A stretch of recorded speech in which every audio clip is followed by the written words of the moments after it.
Hello, good day. I am Avagrace Diaz, and today we will tackle about the teaching approaches and methods in Araling Panlipunan. Let's start.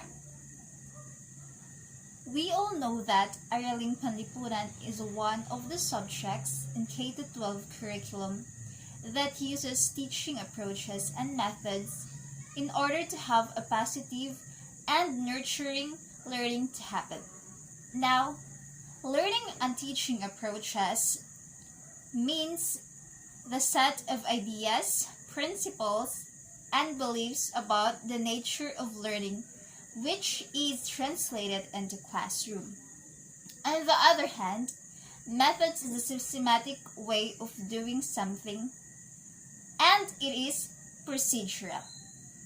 Now, the learning and teaching approaches used in Araling Panlipunan set of examples are teacher-centered approach, learner-centered approach, inductive and deductive approach, Herbartian approach, evaluation or Bloom's approach, and RCEM approach.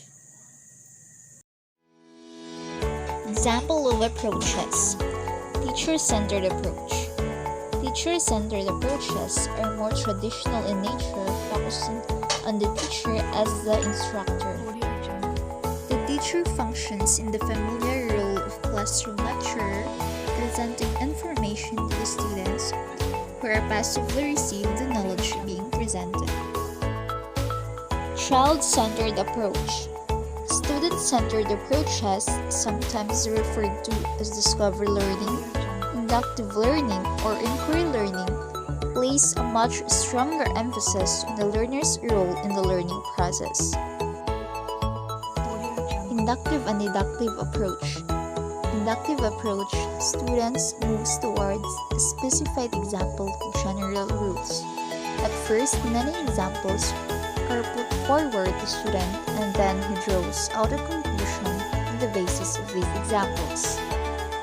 Herbartian approach. This approach is given by John Frederick Herbart. He advocated that teaching should be planned actively if we intend to make it. This approach is based on appreciative mass theory of learning.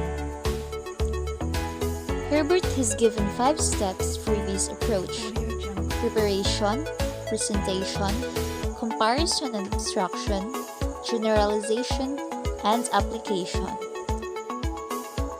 Evaluation approach or Bloom's approach. The concept of evaluation approach is given by B.S. Bloom. His main emphasis was that testing should be based on teaching, and both these activities should be objective-centered. It has 3 main steps: formulating educational objectives, creating learning experiences, and evaluating the changed behavior. RCEM approach. This approach is developed at Regional College of Education Mysore or RCEM. In this approach, the teaching learning situations, strategies, and aid material is properly stated in the name of. It has 3 steps: input, process, and output. The 2 main types of teaching methods, namely the participatory method and the non-participatory method. Participatory method. This refers to the way in which teachers and students are in constant interaction, active involvement, and continuous exchange of views and ideas in the overall teaching and learning. Non-participatory method. In this type of methods, teacher casts himself or herself in the role of being a master of the subject matter. The teacher is looked upon by the learners as an expert or an authority.